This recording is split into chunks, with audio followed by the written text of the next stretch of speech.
Bash in Berlin is finally upon us for the WWE, so we're going to do what we usually do when WWE has a PLE, and we're going to do our usual PLE preview. Now, so far, I think the build to Bash in Berlin has been pretty good. I wouldn't say it has knocked it out of the park, but we're getting a lot of continuation from what we got at SummerSlam. So, if you're new to my PLE preview videos, we're going to go through each match, say what I think is going to happen, say who I think is going to win, where the story may go for whatever superstar is involved. And I say this in every PLE preview that I do, but most likely the matches will not be in order from what we see them on the actual PLE. We're going to start things off with the mixed tag team match between Damian Priest and Rhea Ripley taking on the team of Liv Morgan and Dominic Mysterio. Again, I stand by it. This feud has been simply fantastic so far, and adding Damian Priest into the mix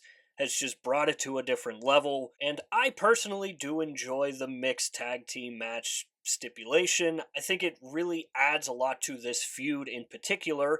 It obviously doesn't work with every feud that we see, but in this one, the writing was almost on the wall that we were going to get a mixed tag team match at some point. Now, in saying that, I am going to go with Liv Morgan and Dominic Mysterio defeating Rhea Ripley and Damian Priest. I do think we see Judgment Day interfere, whether it's Finn Balor by himself or Carlito and JD McDonough. They're going to get involved in some sort of capacity. I would be shocked if we don't see them at all throughout this match. Another reason why I picked Liv Morgan and Dominic Mysterio to win is because I think that Judgment Day needs the win a little bit more than Damian Priest and Rhea Ripley do. Because as of recently, Damian Priest and Rhea Ripley were just beating the Judgment Day, and it was 2 against 5. And a loss here doesn't hurt Rhea Ripley or Damian Priest at all. They're still incredibly over. There's still going to be that excitement to see them, so a loss here doesn't really affect them at all, but a win here would do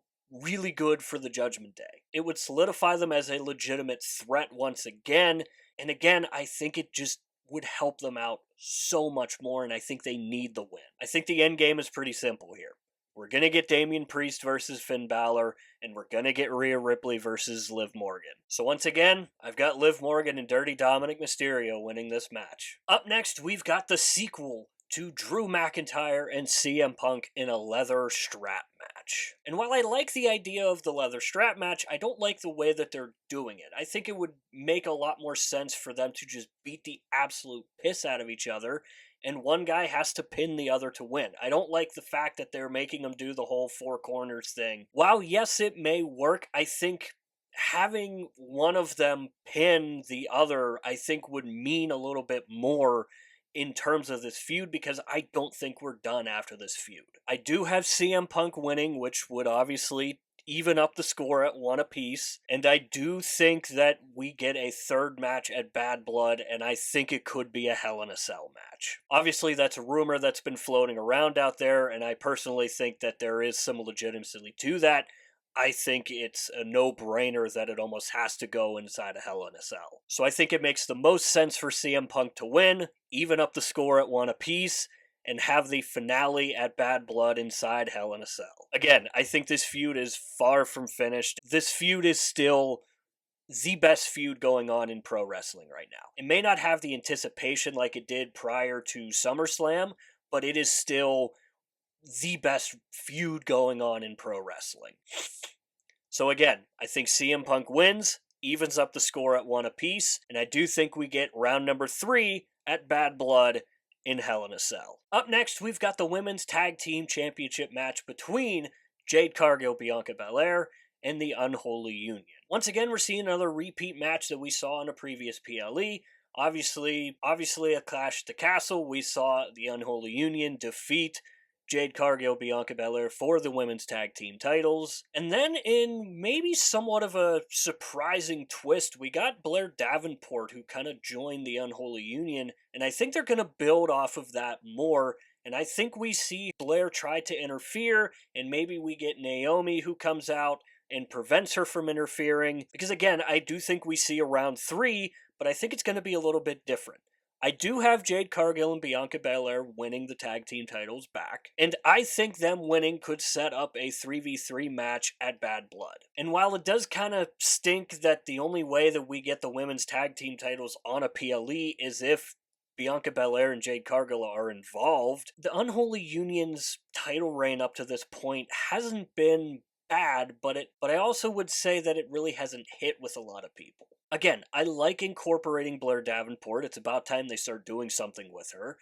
I think she can add a lot to it. And again, I think we could see a scenario where she tries to interfere in the match, she's stopped by Naomi, and either those two split off and have their separate feud, or we get the 3v3 match at Bad Blood, like I said earlier. This is one that I could see going a couple different ways, but I do think it is going to be Jade Cargill and Bianca Belair coming out on top once again. And again, I think we get round 3 at Bad Blood. Up next, we have got the undisputed WWE Championship match between Kevin Owens and Cody Rhodes. And while I would say that this is probably the one match that I'm least excited to see, the match is still going to be very good.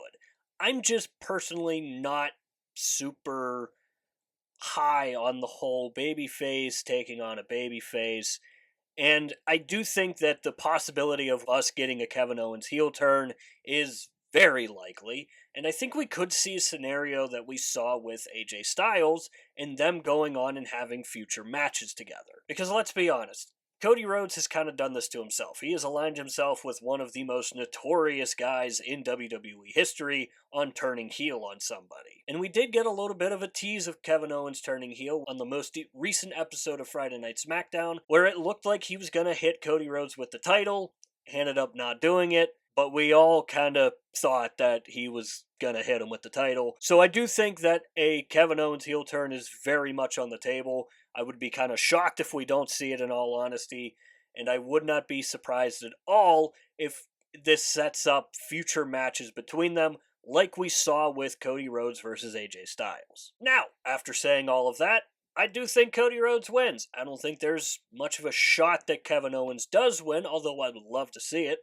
I do think Cody Rhodes wins and retains, and I think we see more from these two in the future. And finally, that leaves us with the World Heavyweight Championship match between Randy Orton and the Ring General, Gunther. Now, obviously, Gunther is going to be the hometown guy here, and I'm very curious to see how the reaction for Randy Orton is going to be, because all signs are going to point to them fully on Gunther. But we finally get the rematch that we have been waiting for since King and Queen of the Ring, where Gunther pinned Randy Orton, but Randy had his shoulders up, so he technically felt like he should not have lost that match.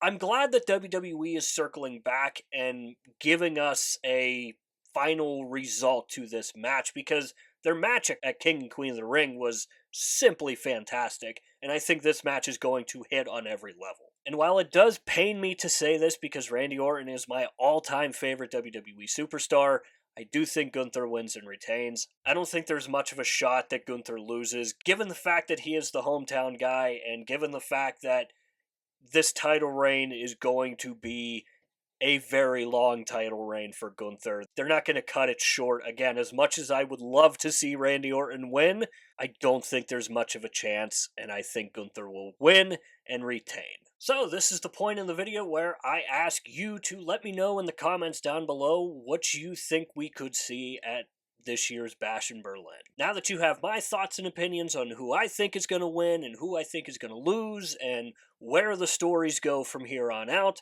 I want to hear from you guys. How do you think I did? Let me know in the comments what you enjoyed, what you didn't enjoy, and what you think the results of the matches are going to be. Again, I think Bash in Berlin has been a pretty solid build-up to this point, but again, I do think that it being so close to SummerSlam has kind of hurt it in a little way, because we are getting a lot of matches and feuds that are continuing from prior PLEs. So I really don't think that this PLE has really gotten a chance to kind of build itself. I think the matches were already kind of predetermined, giving the results in prior PLEs. In saying that, I am super excited to watch it. Obviously, The European crowds hit different, so I'm curious to see how the Germany crowd is going to be, and I'm really curious to see what the reaction is going to be like for Gunther versus Randy Orton. So that is going to do it for this video here. I do hope you enjoyed the video. If you did enjoy it, hit the like button. If you really enjoyed it, feel free to hit the subscribe button. It'll really mean a lot to me. As always, down below in the description is our Linktree link. There you can find all of our social media pages.